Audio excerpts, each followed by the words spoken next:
Learn with care study centre में आपका स्वागत है। साइंस सीरीज का जो वीडियो चल रहा है हमारा, उसमें ये तीसरा वीडियो है। इसके पहले 2 पार्ट बनाए जा चुके हैं, जिसमें 232 प्रश्नों को बताया जा चुका है। ठीक है, तो उसी का ये तीसरा वीडियो है।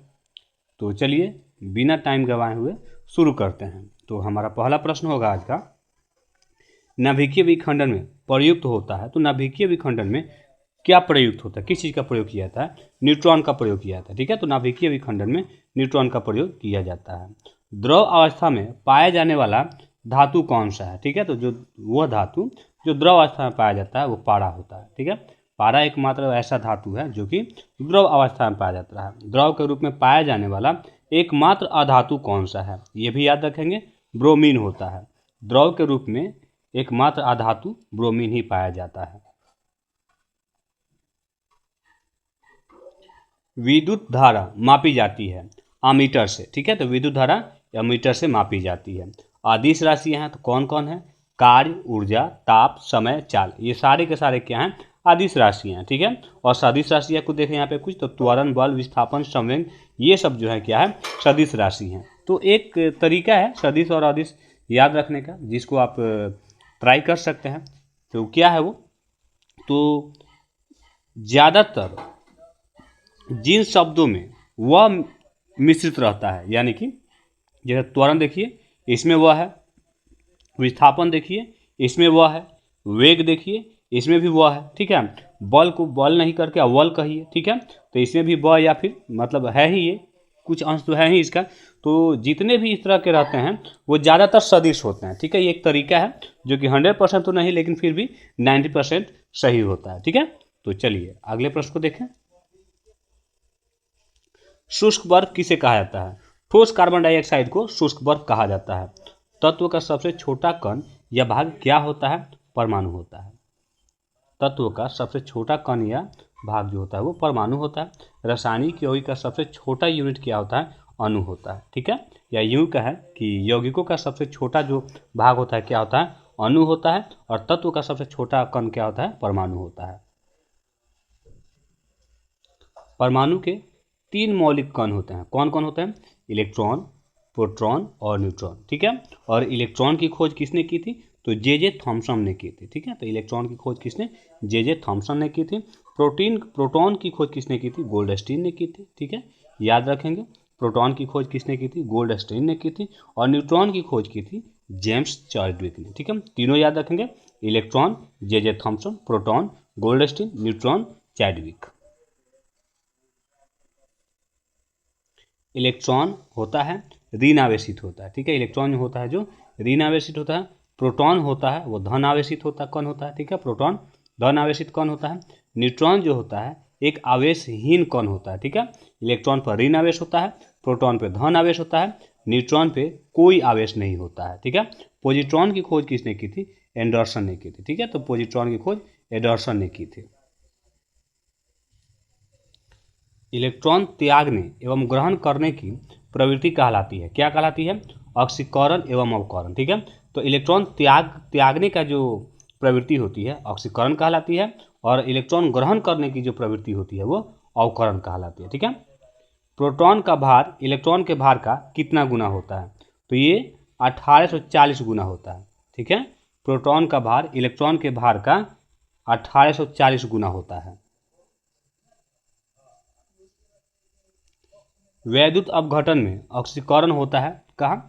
एनोड पे होता है। ठीक है, तो वैद्युत अपघटन में जो ऑक्सीकरण होता है एनोड पर होता है। परमाणु के नाभिक की खोज किसने की थी? रदरफोर्ड ने की थी। ठीक है, तो परमाणु के नाभिक की खोज रदरफोर्ड ने की थी। परमाणु के नाभिक में होते हैं क्या होता है? प्रोटॉन और न्यूट्रॉन होता है। ध्यान से समझेंगे कि परमाणु के नाभिक में जो होता है प्रोटॉन और न्यूट्रॉन होता है, और इलेक्ट्रॉन क्या करता है? कि परमाणु के नाभिक के चक्कर लगाता है, या यूं कहे प्रोटॉन और न्यूट्रॉन की चक्कर लगाता है। एक तत्व के परमाणु में प्रोटॉन या इलेक्ट्रॉन की संख्या कहलाती है। क्या कहलाती है? परमाणु संख्या कहलाती है। ठीक है, तो एक तत्व के परमाणु में प्रोटॉन या इलेक्ट्रॉन की जो संख्या होती है वो परमाणु संख्या कहलाती है। ठीक है, और ऐसे परमाणु जिनके परमाणु क्रमांक समान होते हैं लेकिन द्रव्यमान जो होती है वो भिन्न भिन्न होते हैं क्या कहलाता है? समस्थानिक कहलाता है। ठीक है, जिनमें परमाणु क्रमांक समान हो वो समस्थानिक, और जिनमें परमाणु भार समान हो वो समद्रव्यमान कहलाते हैं, ठीक है, समभारी कहलाते हैं, ठीक है। तो जिन्हें परमाणु क्रमांक यानी कि परमाणु संख्या जिन तत्वों के समान होते हैं समस्थानिक कहलाएंगे, और जिनके परमाणु द्रव्यमान जिन तत्वों के समान होंगे वो समभारी कहलाते हैं। चलिए, तो ऐसे परमाणु जिनकी द्रव्यमान संख्या समान परंतु परमाणु संख्या भिन्न भिन्न होती है क्या कहलाते हैं, समभारी कहलाते हैं। अभी हम लोगों ने पढ़ा आधुनिक आवर्त सारणी प्रस्तुत किया, तो किसने, मेंडलीफ ने, ठीक है। तो आवर्त सारणी, आधुनिक आवर्त सारणी के जनक कौन है, मेंडलीफ है। आवर्त सारणी के उदग्र तथा क्षैतिज स्तंभों को कहते हैं, क्या कहते हैं, तो वर्ग तथा आवर्त, ठीक है। तो आवर्त सारणी के जो उदग्र स्तंभ होते हैं उसे वर्ग या ग्रुप कहते हैं, जो क्षैतिज स्तंभ होते हैं उन्हें आवर्त कहा जाता है, ठीक है। आवर्त सारणी का पहला तत्व कौन सा है, हाइड्रोजन होता है, ठीक है। तो आवर्त सारणी का सबसे पहला तत्व क्या है, हाइड्रोजन है। और तत्वों का सबसे पहले वर्गीकरण किसने किया था, डोब्रेनियर ने किया था, ठीक है, डोब्रेनियर ने किया था आवर्त तत्वों का सबसे पहला वर्गीकरण, याद रखेंगे। आधुनिक आवर्त सारणी में वर्गों तथा आवर्तों की कुल संख्या कितनी है, 18 तथा 7, ठीक है। तो आवर्त जो वर्ग है वो 18 है, आवर्तों की कुल संख्या कितनी है, 7 है। याद रखेंगे आवर्तों की संख्या कितनी है, 7, और वर्गों की संख्या 18 होती है। इसको याद रखने का एक तरीका होता है, याद रखेंगे कि देखिए अगर क्लास 1 होता है, जैसे हम लोग स्कूल या कॉलेज में पढ़ते हैं, तो यहाँ याद रखेंगे कि क्लास जो होता है 7 होता है, ठीक है, क्लास 7 हो गया। लेकिन अब इस क्लास का सेक्शन जो होता है वो बांटा हुआ होता है, ठीक है। तो वहीं याद रखेंगे सेक्शन क्या होता है, ज़्यादा होता है, ठीक है, यानी कि वर्ग क्या होगा, ज़्यादा होगा। खैर छोड़िए, ये नहीं बैठ पा रहा है, याद रखेंगे इसको कि वर्ग जो होता है 18 होता है और आवर्तों की संख्या कितनी होती है, 7 होती है। नॉन स्टिक बर्तन बने होते हैं तो किस चीज़ के, टेफ्लॉन के बने होते हैं नॉन स्टिक बर्तन, ठीक है। अयस्क में उपस्थित अशुद्धि क्या कहलाता है, ठीक है, देखते हैं अवश्य। चलिए, गैंग कहलाता है, ठीक है, गैंग कहलाता है। थोड़ा सा मिस्टेक से यहाँ आ गया था, कोई बात नहीं।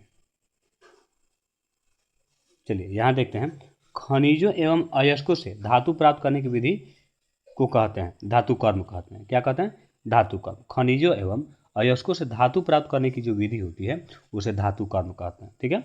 आगे देखते हैं, बर्तनों में कलई के लिए उपयोग होता है, क्या होता है, अमोनिया क्लोराइड। बर्तनों में कलई के लिए क्या उपयोग होता है, अमोनिया क्लोराइड का उपयोग किया जाता है।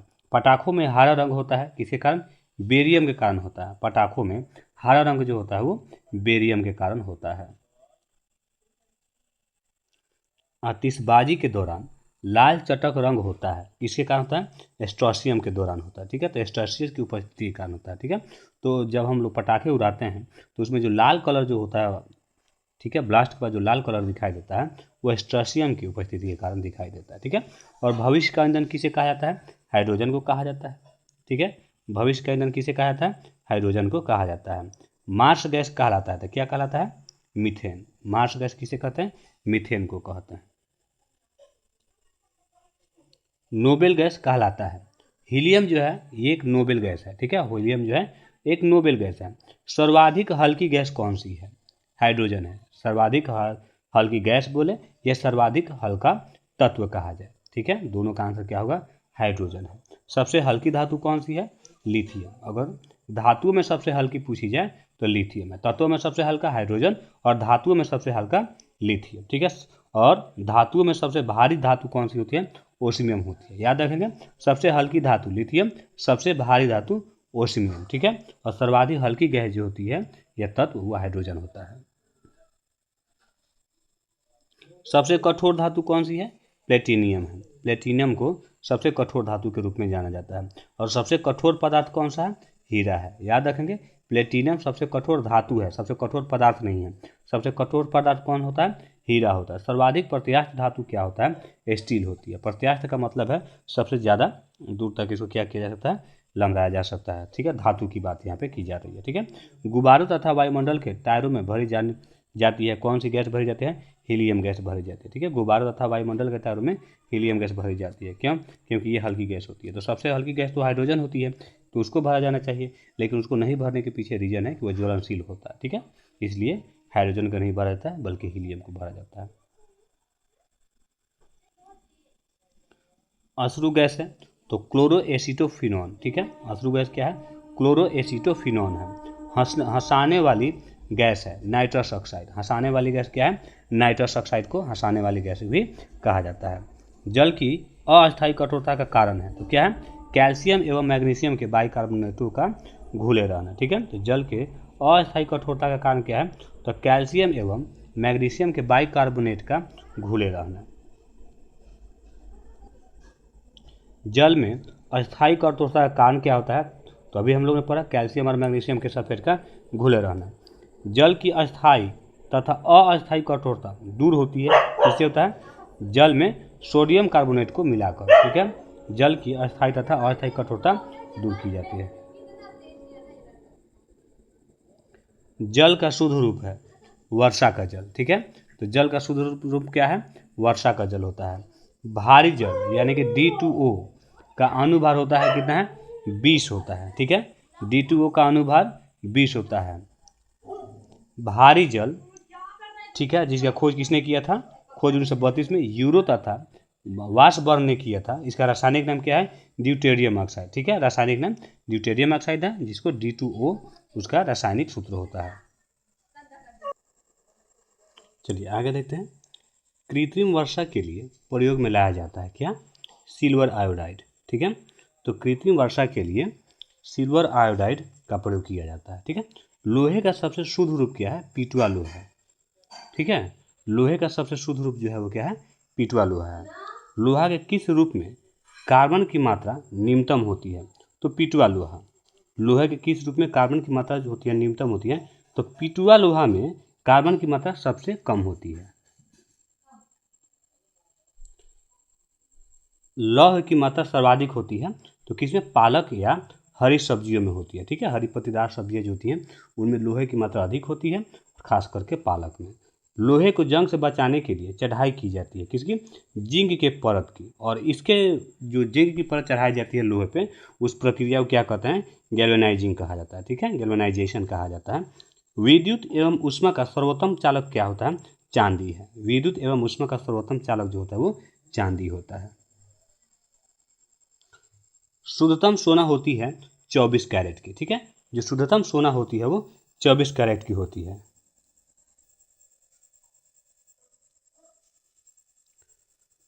शुद्धतम सोना 24 कैरेट का होता है, ठीक है। और 18 कैरेट सोने में शुद्ध सोना होता है 75% होता है, ठीक है। तो कैसे पता चला? ठीक है, तो यहाँ देखते हैं। तो 18 मल्टीप्लाई यहाँ पे 100 कर दीजिए और टोटल जो शुद्ध सोना होता है वो कितने का होता है? 24 का होता है, ठीक है। तो यहाँ देखिए 6 से ये कटेगा, 6 18, अच्छा 4 24 कट गया ये, और ये 25 से कट गया, है ना। तो 25 दिए 75। तो समझ में आ गया? चाहे जितना भी दिया वो आप हिसाब से निकाल सकते हैं, ठीक है। तो 18 कैरेट सोने में शुद्ध सोना जो होता है वो 75% होता है, ठीक है। बेवकूफ़ों का सोना कहलाता है, तो क्या कहलाता है? पैराइट्स जो होता है वो बेवकूफ़ों का सोना कहलाता है। लोहा, निकेल एवं क्रोमियम मिश्र धातु है तो स्टेनलेस स्टील का, ठीक है। तो स्टेनलेस स्टील में क्या होता है? लोहा, निकेल एवं क्रोमियम होता है, ठीक है। अब यहाँ पे देखते हैं शोल्डर जो होता है जिसे टांका कहा जाता है, तो ये किसका किसका मिश्रण होता है? तो शीशा और टीन का होता है, ठीक है। अब देखते हैं क्वार्ज में होता है, क्या होता है? सिलिकॉन और ऑक्सीजन होता है। क्वार्ज में क्या क्या होता है? सिलिकॉन और ऑक्सीजन। प्राकृतिक रबर बहुलक है किसका? आइसोप्रीन का, ठीक है। तो प्राकृतिक रबर बहुलक होता है किसका? आइसोप्रीन का होता है। सबसे उत्तम कोयला क्या होता है? एंथ्रासाइट होता है। याद रखेंगे, कोयला का सबसे उत्तम जो प्रकार होता है वो क्या होता है? एंथ्रासाइट होता है। कांसा मिश्र धातु है किसका? तांबा और टीन का। तांबा और टीन के मिश्रण से क्या बनता है? कांसा बनता है। अब यहाँ देखते हैं कच्चे फलों को पकाने के लिए प्रयोग किया जाता है, तो किस चीज़ का? एथिलीन एवं एसिटिलीन गैस का, ठीक है। तो कच्चे फल जो होते हैं उनको एथिलीन एवं एसिटिलीन के उपयोग से पकाया जाता है। लोहे को इस्पात में बदलने के लिए मिलाया जाता है, तो निकेल धातु मिलाया जाता है इसमें, ठीक है। तो लोहे में निकेल धातु मिलाकर उसको इस्पात यानी कि स्टील में बदला जाता है। अभी पढ़े थे कुछ देर पहले हम लोगों ने। कैमरा, दूरबीन के लेंस, यहाँ देखिए कैमरा या दूरबीन के लेंस या विद्युत बल्ब तथा धूप चश्मा बनाने में प्रयोग होता है किस कांच का? तो फ्लिंट कांच का, ठीक है। तो फ्लिंट कांच का प्रयोग कैमरा के शीशे के रूप में, दूरबीन के लेंस के रूप में, विद्युत बल्ब तथा धूप के चश्मा बनाने में प्रयोग होता है। ठीक है, तो पारा का जो प्रमुख अयस्क है वो क्या होता है? सिनेबार होता है। ठीक है, तो पारा का प्रमुख अयस्क क्या होता है? सिनेबार होता है। कैल्शियम, पोटेशियम तथा कैडमियम का अयस्क है तो क्या क्या होता है? डोलोमाइट, नाइटर तथा ग्रीनोकाइट, यानी कैल्शियम का डोलोमाइट, पोटेशियम का नाइटर और कैडमियम का ग्रीनोकाइट। बर्फ का द्रवनांक एवं हिमांक होता है तो क्या? 0 डिग्री सेल्सियस। बर्फ का द्रवनांक या हिमांक दोनों क्या होता है? 0 डिग्री सेल्सियस। एलपीजी में गंध के लिए मिलाया जाता है सल्फर की यौगिक, ठीक है, जिसे मिथाइल मरकप्टेन कहा जाता है। ठीक है, तो एलपीजी जो होता है वो मुख्यतः जो उसमें किसी भी तरह की गंध नहीं होती है, वो गंधहीन गैस होती है। ठीक है, तो उसके रिसाव का पता लगाने के लिए उसे मिथाइल मरकप्टेन मिलाया जाता है ताकि जब उसका रिसाव हो तो उससे उसकी गंध से उसे पहचाना जा सके। ठीक है, 1 मोल के बराबर होता है, क्या होता है? तो 6.023 इंटू डी 10⁻23 होता है। ठीक है, तो 1 मोल 6.023 इंटू 10⁻23 होता है, याद रखेंगे इसको। और एक अवगाडो संख्या बराबर भी यही होता है, 0.623 इंटू 10⁻23 ही होता है।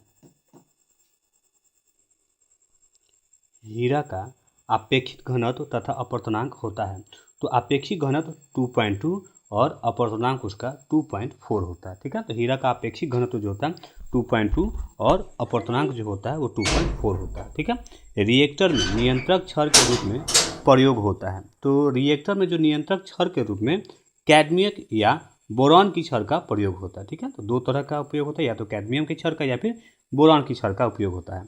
तो अर्धचालक का उदाहरण है तो क्या क्या है? कार्बन हो गया, सिलिकॉन हो गया, जर्मेनियम हो गया, ये सारे के सारे अर्धचालक हैं। अर्धचालक पर ताप का क्या प्रभाव पड़ता है? तो ताप बढ़ने पर चालकता बढ़ती है और घटने पर घटती है। ठीक है, तो जितने भी अर्धचालक होते हैं तो उन पे उनका अगर ताप बढ़ाया जाए तो उनकी चालकता भी बढ़ेगी और ताप घटाया जाए तो उनकी चालकता घटेगी। ठीक है, तो अतिचालक की प्रतिरोधकता होती है शून्य होती है। अतिचालक की प्रतिरोधकता हमेशा शून्य होती है। सोडा वाटर विलयन होता है किसका? गैस और द्रव का। सोडा वाटर जो होता है वो गैस और द्रव का विलयन है। अम्लों का राजा कहा जाता है किसे?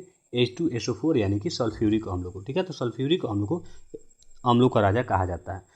ठोसों में ऊष्मा का संचरण होता है चालन के द्वारा। ठीक है, तो चालन विधि द्वारा ठोसों में ऊष्मा का संचरण होता है। ठीक है, कान पर ध्वनि का प्रभाव रहता है तो 1/10 सेकेंड तक कान पर ध्वनि का प्रभाव रहता है। प्रतिध्वनि सुनने के लिए श्रोता एवं परावर्तक सतह के बीच न्यूनतम दूरी होनी चाहिए, कितनी? तो 17 मीटर की होनी चाहिए। ठीक है, यदि आप अपनी प्रतिध्वनि को सुनना चाहते हैं तो परावर्तक सतह और आपके बीच 17 मीटर का डिस्टेंस होना चाहिए। अनुप्रस्थ तरंग का उदाहरण है तो प्रकाश तरंग जो है वो अनुप्रस्थ तरंग होता है। ठीक है, और ध्वनि तरंग जो होती है वो अनुदैर्ध्य तरंग होती है। ठीक है, अनुदैर्ध्य तरंग होती है। ठीक है, तो प्रकाश अनुप्रस्थ तरंग और ध्वनि अनुदैर्ध्य तरंग। ध्वनि तरंगें गमन करती हैं तो लंबवत। ध्वनि तरंगें हमेशा लंबवत गमन करती हैं। मनुष्य नहीं सुन सकता है तो पराश्रव्य तरंगों को मनुष्य जो है वो नहीं सुन सकता। ठीक है, अब देखते हैं सेकेंडरी लोलक का आवर्तकाल कितना होता है? 2 सेकेंड होता है। ठीक है, तो सेकेंडरी लोलक का आवर्तकाल 2 सेकेंड होता है। मानव नेत्र की स्पष्ट दर्शन की न्यूनतम दूरी होती है 25 सेंटीमीटर। ठीक है, तो देखने की जो न्यूनतम दूरी होती है वो 25 सेंटीमीटर है, यानी कि इससे ज़्यादा नज़दीक आप नहीं देख पाएंगे किसी भी चीज़ को। सामान्य आँख के लिए दूर बिंदु होता है तो अनंत होता है। ठीक है, जो दूर की बिंदु होती है वो अनंत होती है, लेकिन न्यूनतम बिंदु जो होती है वो 25 सेंटीमीटर की होती है। कैप्सूल का जो आवरण बना होता है वो स्टार्च का बना होता है। ठीक है, तो कैप्सूल का जो आवरण बना होता है वो किसी का बना होता है? स्टार्च का। अंडे का आवरण बना होता है कैल्शियम कार्बोनेट का। ठीक है, तो अंडे का आवरण कैल्शियम कार्बोनेट का बना होता है। मानव मस्तिष्क तथा सिर का अध्ययन से संबंधित है तो क्या? तो वह फ्रेनोलॉजी होता है। ठीक है, तो फ्रेनोलॉजी के अंतर्गत मानव मस्तिष्क तथा सिर का अध्ययन किया जाता है। डिहाइड्रेशन से प्रायः कमी होती है किसका? सोडियम क्लोराइड का। ठीक है, तो डिहाइड्रेशन से सोडियम क्लोराइड का कमी होता है। वस्तु का भार अधिकतम होता है किसमें? निर्वात में। तो निर्वात में वस्तु का भार अधिकतम होता है, याद रखेंगे। कृत्रिम सिल्क कहलाता है तो रेयॉन जो होता है उसे कृत्रिम सिल्क कहा जाता है, यानी कि मानव निर्मित सिल्क कहा जाता है किसको? रेयॉन को। आम का वैज्ञानिक नाम क्या होता है? मैंजीफेरा इंडिकेटा होता है, याद रखेंगे। गाय का बॉर्स इंडिकस होता है। ठीक है, ये सब चीज़ होता है, याद रखेंगे। मेढक अराना टिग्रीना होता है। रेफ्रिजरेटर में जल को ठंडा करने के लिए प्रयोग किया जाता है तो अमोनिया गैस का प्रयोग किया जाता है। अभी फ्रेऑन का भी प्रयोग होता है। रेफ्रिजरेटर के आविष्कारक हैं जेम्स हैरिसन है। रेफ्रिजरेटर का आविष्कार किसने किया था? जेम्स हैरिसन ने किया था रेफ्रिजरेटर का आविष्कार, ठीक है। इसके अलावा बात करें, रेफ्रिजरेटर में एक समान ताप को बनाए रखता है क्या? थर्मोस्टेट, ठीक है। तो थर्मोस्टेट एक ऐसा यंत्र है जो रेफ्रिजरेटर के अंदर ताप को न्यूट्रल बनाए रखता है, यानी कि एक जैसा बनाए रखता है।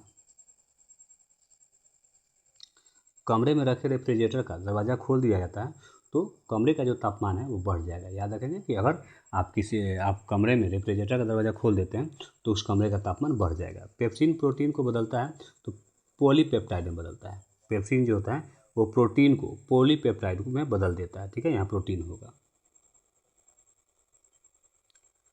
गोबर गैस संयंत्र के आविष्कारक कौन है? सीबी देसाई हैं। तो गोबर गैस के आविष्कारक जो हैं वो सीबी देसाई हैं। गोबर गैस से प्राप्त होने वाली गैस कौन सी होती है? मीथेन होती है, ठीक है। तो गोबर गैस से मीथेन गैस की प्राप्ति होती है। बायोगैस का महत्वपूर्ण घटक क्या है? मीथेन ही है, ठीक है। तो बायोगैस का महत्वपूर्ण घटक क्या है? मीथेन है। आगे देखते हैं, सोडा वाटर बनाने के लिए प्रयुक्त होता है किसका? CO2 गैस का प्रयोग होता है, ठीक है। सोडा वाटर जो होता है वो द्रव और गैस का मिश्रण होता है और इसमें CO2 गैस का प्रयोग होता है। सभी गैस शून्य आयतन घेरेंगी किस तापमान पर? -273 डिग्री तापमान पर, ठीक है। -273 डिग्री सेल्सियस पर सभी गैसें जो है वो शून्य स्थान घेरेगी, ठीक है। और परम शून्य तापमान क्या होता है? तो -273.15 डिग्री सेल्सियस, ठीक है। इसे क्या होता है? तो इसे परम शून्य तापमान कहा जाता है। किसे? -273.15 डिग्री सेल्सियस। तो इसी के साथ आज का ये सेशन यही समाप्त होता है। फिर मिलते हैं नए सेशन में। यदि आपको ये वीडियो पसंद आया हो तो वीडियो को शेयर जरूर कीजिएगा और हमसे जुड़े रहने के लिए चैनल को सब्सक्राइब जरूर करेंगे। चलिए मिलते हैं नेक्स्ट वीडियो में।